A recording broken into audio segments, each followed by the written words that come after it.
more road building as we backfill the culverts back in.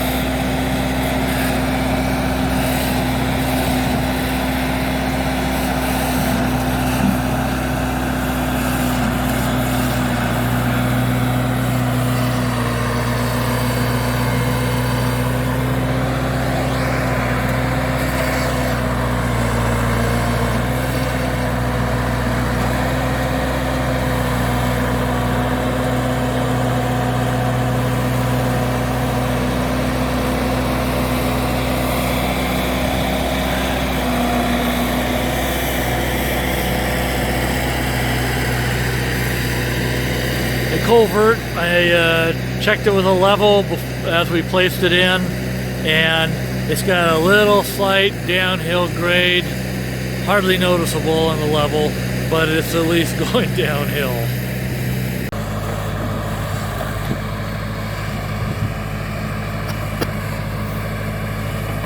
And very gently using the bucket from the backhoe to push and pull a little bit of the extra fill dirt that's been piled up around here from the trenching earlier, and get it filled in enough so it doesn't float, and then he can get a little closer and do some other grading and filling activities, and maybe putting some little boulders in place to try to stabilize and strengthen everything on the road building effort here.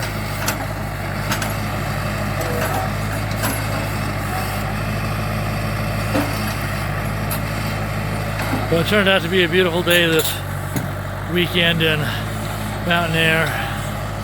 And it was like 18, 19 degrees when I arrived, but as you can see, I'm in my sweatshirt, and it's probably 45 to 50 degrees, and it feels, of course, a lot warmer in the sun. That's why I'm standing in the shade, just trying to cool off a little bit.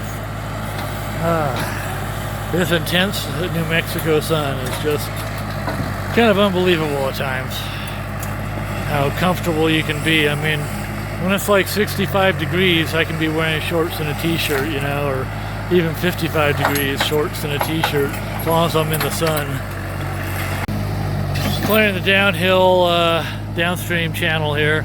It's all deadwood and shrubbery and stuff, some of it which I'm at fault for throwing over here after I took a chainsaw to some of it. But we'll get the channel cleared a little better and hopefully have a nice spot for this water in the monsoon season to flow through here in a nice controlled environment and setting. Okay, so we're getting the culverts down here at the corner filled in, and we'll begin packing them and reinforcing things. Now I'll probably dig that pool a little bigger before we quit down here and go to the little culverts up above.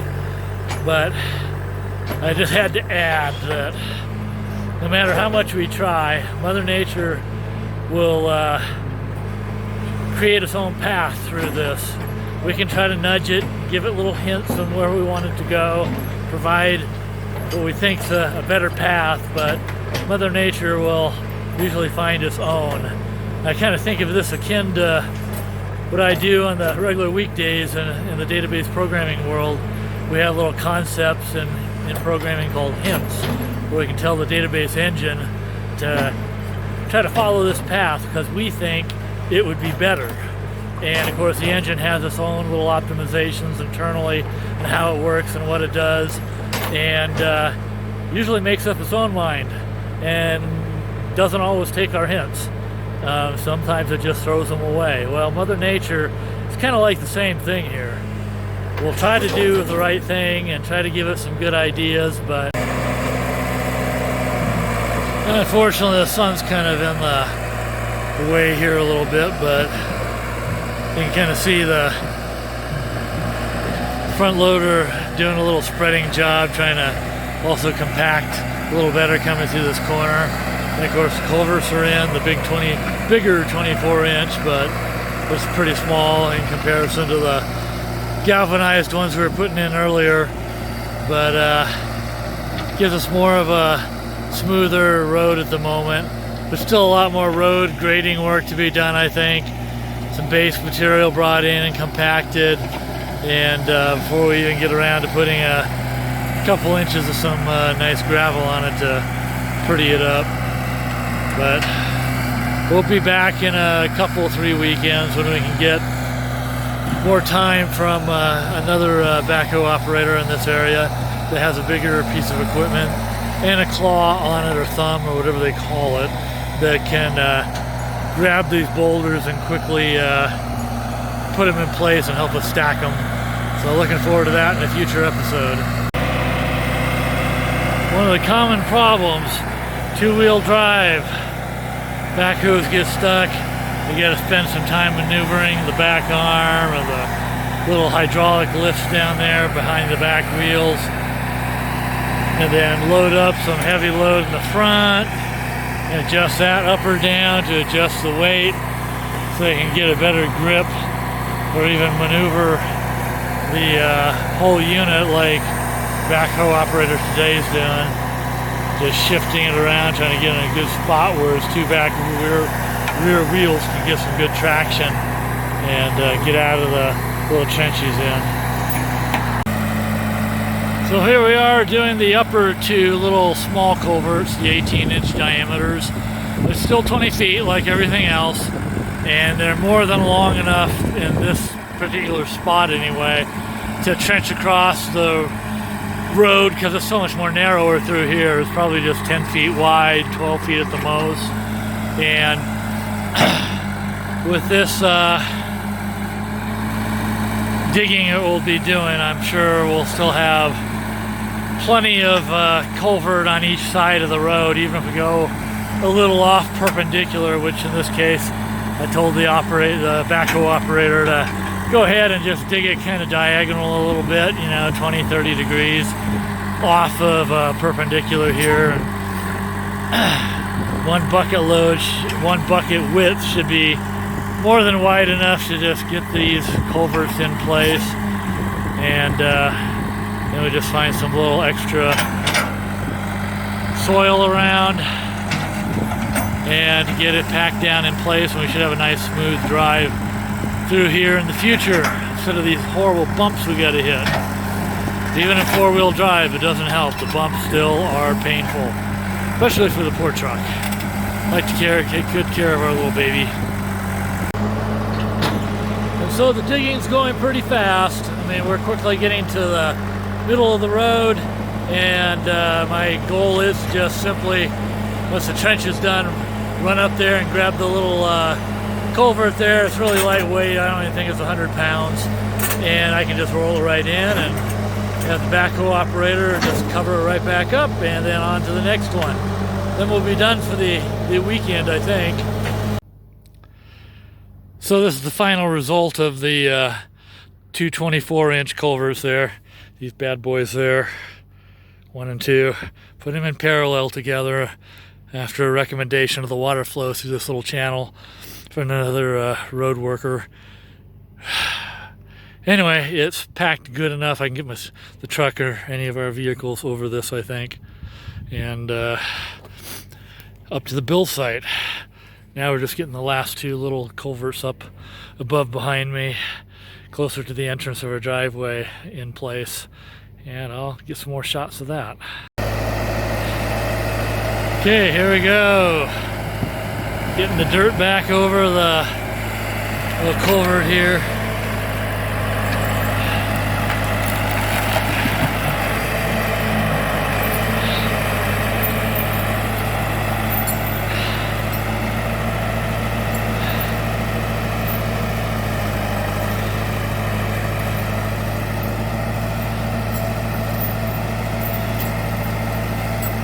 Should have this done soon.